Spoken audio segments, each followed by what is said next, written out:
कहानी की शुरुआत होती है माल्टा नाम के एक आइलैंड से। इस आइलैंड पर एक ग्रुप का राज चलता था जिसका लीडर था बुबालो नाम का एक आदमी। माल्टा के लोग उसे भगवान की तरह पूजते थे। पूरे माल्टा पर उसी का कानून चलता था। एक दिन अचानक किसी ने बुबालो के कमरे में घुसकर उसे मारने की कोशिश की, पर वो कामयाब नहीं रहा। अब बुबालो जल्द से जल्द इस हमलावर को पकड़ना चाहता था, लेकिन जब उसका आदमी हमलावर का पता नहीं लगा पाया तो बुबालो ने गुस्से में अपने आदमी को ही मार डाला। फिर बुबालो की बहन एना ने उसे यूकी नाम की एक जापानी लड़की की तस्वीर दिखाई, जिसे लेडी डेथ के नाम से भी जाना जाता था। एना को शक था कि ये लड़की ही वो हमलावर थी जो अमेरिका के कहने पर बुबालो को मारने आई थी। तब बुबालो ने अपने सभी आदमियों को लेडी डेथ को पकड़कर लाने को कहा। इसके बाद हम लॉस एंजलिस शहर में जीरो और ब्रैंडन नाम के दो सरकारी जासूसों को देखते हैं। ब्रैंडन बंदूक चलाने में एकदम माहिर था और जीरो लड़ाई में दुश्मनों की हड्डी बसली एक कर देता। आज उन्हें उनके बॉस रॉबर्ट ने खास मीटिंग के लिए बुलाया। रॉबर्ट अक्सर उन्हें काफी खतरनाक मिशंस पर भेजता था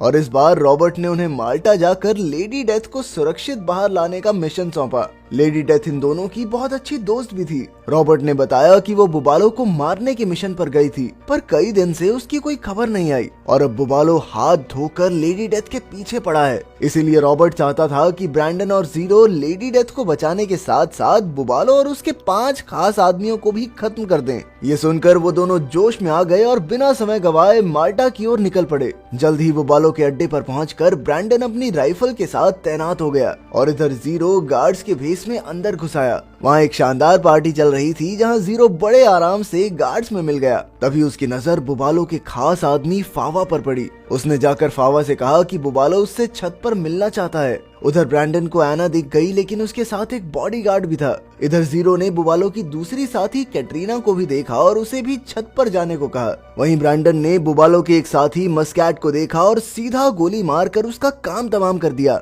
जल्द ही जीरो ने उसकी लाश ठिकाने लगाई और इधर जैसे ही फावा और कैटरीना छत पर आए, ब्रैंडन ने उन्हें भी ऊपर पहुंचा दिया। अब उन्हें सिर्फ एना, डॉक्टर जोरिन और बुबालो को खत्म करना था। अब ब्रैंडन ने जमीन पर गोली चलाकर एना के बॉडीगार्ड का ध्यान भटकाया और मौका पाते ही एना को भी गोली मार दी। इधर जीरो डॉक्टर जोरिन का पीछा कर रहा था, पर अचानक से डॉक्टर जोरिन ने उसे देख लिया। अब गोलियां चलने ही वाली थी कि ऐन वक्त पर लेडी डेथ ने बाहर आकर कहा कि डॉक्टर जोरिन उनकी तरफ ही है। अब वो उन दोनों को लेकर तुरंत अड्डे से बाहर निकली और इधर जैसे ही बुबालो अपने श्रद्धालुओं से मिलने आया तो ब्रैंडन ने एक ही गोली से उसका भेजा उड़ा दिया। आखिरकार उनका मिशन खत्म हुआ और फिर ब्रैंडन, जीरो, लेडी डेथ और डॉक्टर जोरिन बीच पर एक सुनसान चर्च में आ गए। जब रॉबर्ट को मिशन पूरा होने की खबर मिली तो वो बेहद खुश हुआ। तब लेडी डेथ ने बताया कि जैसे ही वो बुबालो को मारने वाली थी तभी अचानक पीछे से एना ने उस पर कई गोलियां चला दी। खुशकिस्मती से डॉक्टर जोरिन ने उसे खुफिया जगह पर छुपाकर उसका इलाज किया। असल में जोरिन भी बुबालो से नफरत करता था। आखिरकार सबने जोरिन का शुक्रिया अदा किया और सोने चले गए। पर सुबह उठते ही ब्रैंडन के होश उड़ गए क्योंकि उसकी जीप और जोरिन दोनों ही गायब थे। जोरिन ने उसका लैपटॉप और खुफिया फाइल्स भी चुरा ली थी और वो सीधा एक कैफे में पहुंच गया, लेकिन वो ये नहीं जानता था कि जीरो भी जीप में पीछे सो रहा था। जोरिन के उतरते ही जीरो भी उसके पीछे हो लिया। जीरो ने अपने एक साथी पीट को फोन किया जो एक कंप्यूटर हैकर था। उसने पीट से पता लगाने को कहा कि आखिर जोरिन लैपटॉप पर कर क्या रहा है। जल्द ही पीट ने पता लगाया कि जोरिन ने लैपटॉप से कई खुफिया फाइल्स चुरा कर अपने फोन में भेजी थी और अब वो ये सारी जानकारी कैस्पेन नाम के एक आदमी को बेचेगा। ये सुनकर जीरो ने तुरंत इसकी खबर ब्रैंडन और लेडी डेथ को दी और जल्द ही वो सब भी उस जगह पहुंच गए जहां जोरिन कैस्पेन से मिलने वाला था। कुछ ही देर में कैस्पेन वहां आया और जोरिन ने जानकारी वाला फोन उसके हवाले कर दिया, लेकिन वो कहां जानते थे कि लेडी डेथ कैस्पेन की गाड़ी के नीचे छिपी हुई थी। उसने अचानक जोरिन को गोली मार दी, लेकिन कैस्पेन ऐन वक्त पर वहां से भाग निकला। इसके बाद वो तीनों अब एक होटल में आकर रुके। तब लेडी डेथ ने उन्हें अपनी असली कहानी बताई। असल में बचपन में ही उसके माँ बाप मर गए थे और तब कैस्पेन ने उसे गोद ले लिया, लेकिन उसके 10वें जन्मदिन पर कैस्पेन ने उसे एक अंधेरे कमरे में बंद कर दिया। फिर कई महीनों बाद जब वो बाहर आई तो कैस्पेन ने उसे ट्रेनिंग देकर एक शार्प शूटर बनाया ताकि वो कैस्पेन के दुश्मनों का खात्मा कर सके। उसने 10 साल तक कैस्पेन के लिए काम किया, लेकिन आखिरकार वो तंग आ गई और उसने कैस्पेन को छोड़ने का फैसला किया। उधर कैस्पेन जब अपने घर पहुंचा तो वो एना को वहां देखकर हैरान रह गया। असल में एना ब्रैंडन की गोली से जिंदा बच गई थी। अब एना ने कैस्पेन से पूछा कि उसने जोरिन के साथ बुबालो को धोखा क्यों दिया, साथ ही वो लेडी डेथ को भी पकड़ना चाहती थी। तब कैस्पेन ने उसे बताया कि जोरिन के दिए हुए फोन से वो लेडी डेथ को ट्रैक कर सकते हैं। अब एना ने कैस्पेन से हाथ मिला लिया और वो लेडी डेथ को ढूंढने में जुट गई। आखिरकार एना का एक आदमी लेडी डेथ तक पहुंच ही गया। उस वक्त वो ब्रैंडन और जीरो के साथ खाना खा रही थी। उसने तुरंत लेडी डेथ पर हमला कर दिया, लेकिन उन तीनों ने भी पलटकर तुरंत वार किया,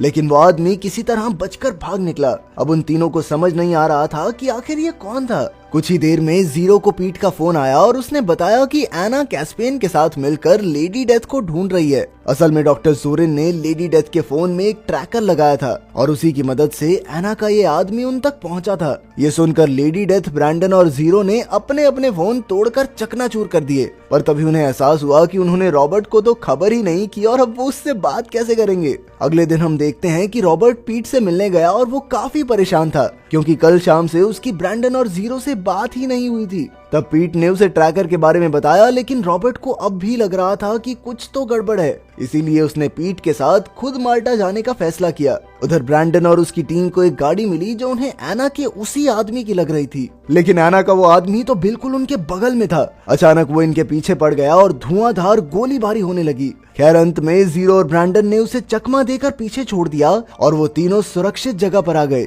अब उन्हें समझ नहीं आ रहा था कि आखिर एना का ये आदमी अब उन तक कैसे पहुंचा। फिर उन्होंने लेडी डेथ के गोलियों के घाव देखे और उन्हें एक घाव पर शक हुआ। जब उन्होंने टांके खोले तो उसमें से एक ट्रैकिंग डिवाइस निकला।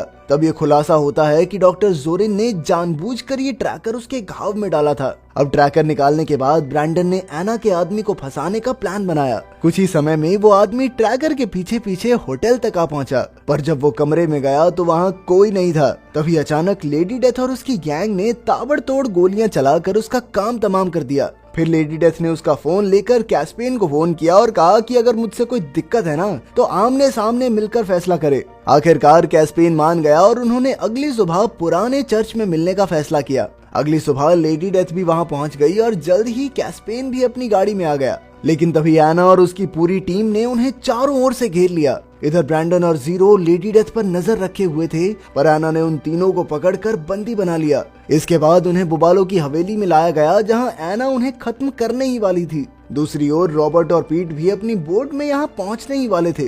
रॉबर्ट को पहले से ही थोड़ा आइडिया तो लग गया था कि ब्रैंडन और जीरो खतरे में हैं, इसीलिए उन्होंने हवेली के सीसीटीवी कैमरास हैक कर लिए। तब उन्होंने देखा कि एना ने उन तीनों को बंदी बना रखा था। अब पीट सीसीटीवी कैमरास की मदद से रॉबर्ट को रास्ता बताता रहा और रॉबर्ट एक एक करके गार्ड्स को मारने लगा। वहीं लेडी डेथ को कैस्पेन और एना के सामने लाया गया। कैस्पेन उसके धोखे से काफी गुस्से में था और अचानक उसने लेडी डेथ के सर पर बंदूक तान दी, लेकिन वो भी कोई कच्ची खिलाड़ी नहीं थी। उसने तुरंत कैस्पेन का हाथ मरोड़कर बंदूक छीन ली और सबसे पहले एना को ठिकाने लगाया। अब वो कैस्पेन को भी मौत के घाट उतारने ही वाली थी कि अचानक कुछ गार्ड्स ब्रैंडन और जीरो को पकड़कर वहां ले आए। उन्होंने लेडी डेथ से कैस्पेन को छोड़ने को कहा, वरना उसके दोस्त जान से हाथ धो बैठेंगे। अपने दोस्तों की जान बचाने के लिए लेडी डेथ ने कैस्पेन को रिहा कर दिया, मगर जैसे ही कैस्पेन भागा तो अचानक वहां गोलियां चल गई। ये कोई और नहीं बल्कि रॉबर्ट और पीट ही थे जो अपने साथियों को बचाने आए थे। अचानक चारों ओर से भयंकर गोलीबारी होने लगी और बेचारा पीट डर गया और ऊपर वाले कमरे में भाग गया।